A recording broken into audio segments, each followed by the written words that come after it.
Hello student, this is the last lecture related to the chapter halogen derivative and some part is deleted, uses etc. are deleted which are not going to discuss this year. So this is the last lecture and what is our topic? Today's topic is electrophilic substitution in aryl halide or haloarine. Means substitution in presence of electrophile. These reactions are taking place. Substitution of electrophile. And again these specific reactions which are explained in the books we are taken here, but in examination some smaller changes can be done and the question can be asked related to it. For example, in place of chlorobenzene, bromobenzene can be asked and corresponding changes you can do.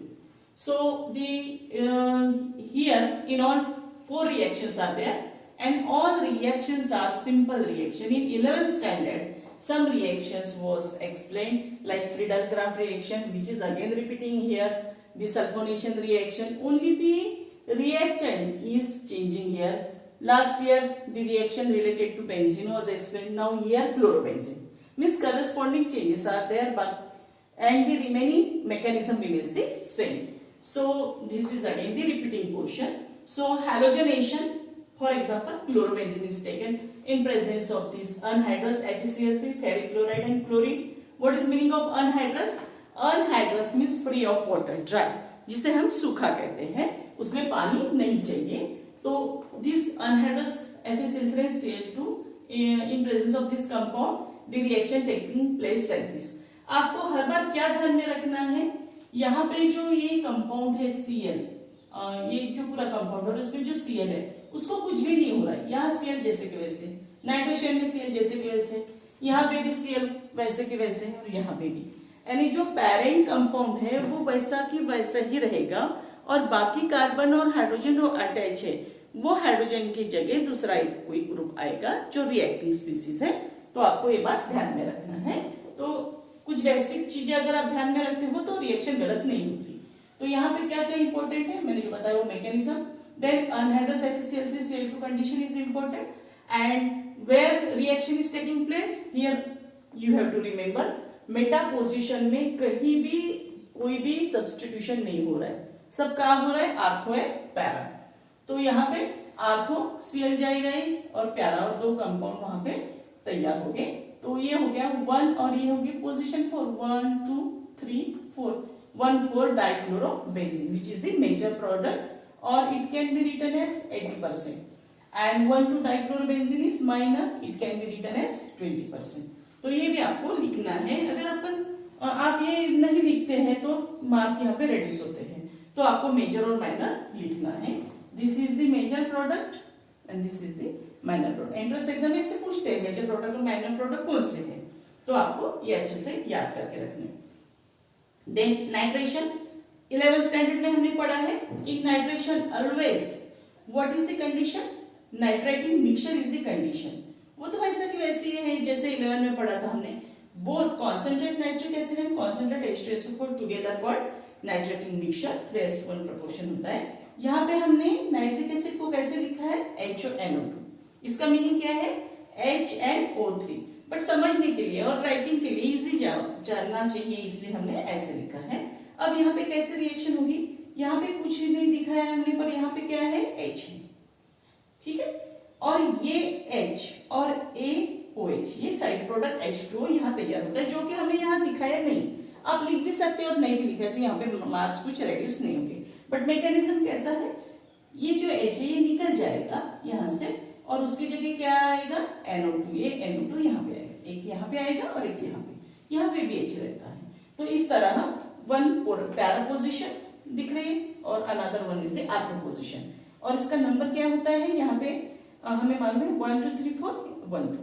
So 1 chloro 4 nitrobenzene, 1 chloro 2 nitrobenzene. In this manner chlorobenzene can be converted to this compound. दिखने में हमें बड़े बड़े दिखते हैं पर mechanism में कुछ भी डिफिकल्ट नहीं है. हमने 11 में जो पढ़ा, हमने 11 में बेंजीन में पढ़ा था, अब हम क्लोरोबेंजीन ब्रोमोबेंजीन इसमें पढ़ने जा रहे हैं. सिर्फ करस्पॉन्डिंग चेंजेस है and the basic thing remains the same. In sulfonation, what is the condition? Heating condition and fuming H2SO4 is required. Here again H2SO4 is written in this manner HOSO3. Why?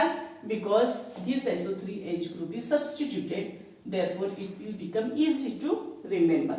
So chlorobenzene when reacts with this fuming H2SO4 and heating condition is there, ortho और para position में क्या आएगा, यहाँ पे हमें compound दिख रहे हैं, जैसे SO3H यहाँ पे, अगेन यहाँ पे H रहता है, उसकी जगह क्या आ रहा है SO3H, यहाँ पे H है उसकी जगह आ रहा है SO3H, तो ये कंपाउंड क्या हो गया 1 क्लोरोबेंजीन सल्फोनिक एसिड, 4 क्लोरोबेंजीन, यहाँ पे नाम क्या लिखा हमने 4 क्लोरोबेंजीन सल्फोनिक एसिड, ये 1 chlorobenzene sulphonic acid.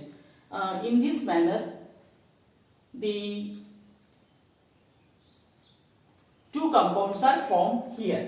In this case also 1 chloro 4 nitro, 1 chloro 2 nitro. In this manner the 1 chlorobenzene sulfonic acid and 4 chlorobenzene sulfonic acid, these two compounds are formed. And the last is Friedel-Crafts reaction.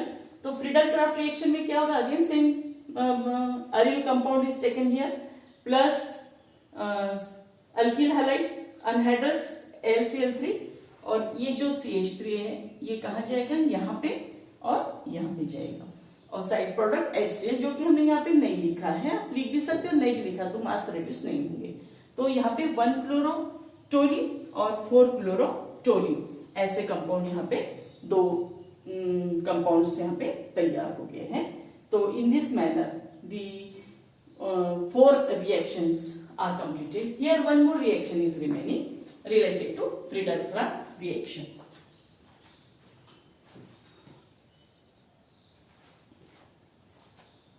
The last reaction of this Friedel-Crafts reaction and this chapter is when chlorobenzene reacted with acetyl chloride. This is the acetyl chloride in presence of anhydrous AlCl3.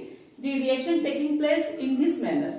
Only what is the difference? Here R group की जगह क्या आ रहा है, acetyl group आ रहा है, यानी सिर्फ आपको ये फार्मूला अगर लिखते आना चाहिए, अगर ये आता रहा तो आप ये रिएक्शन सेम रिएक्शन है, इस तरह ही वो हो रही है तो आप लिख सकते हो.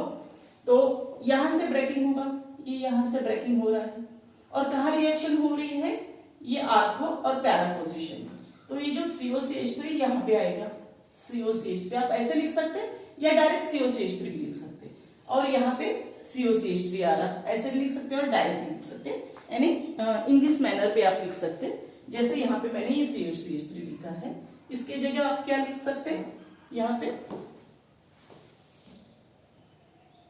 ऐसे भी लिख सकते हैं COCH3, ऐसे भी लिख सकते हैं आप COCH3.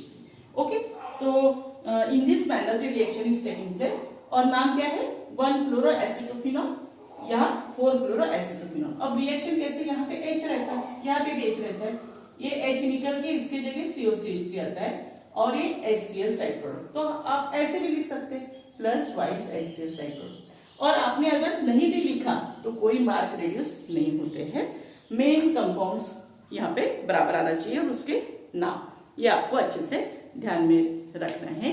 This is all about the chapter halogen derivatives.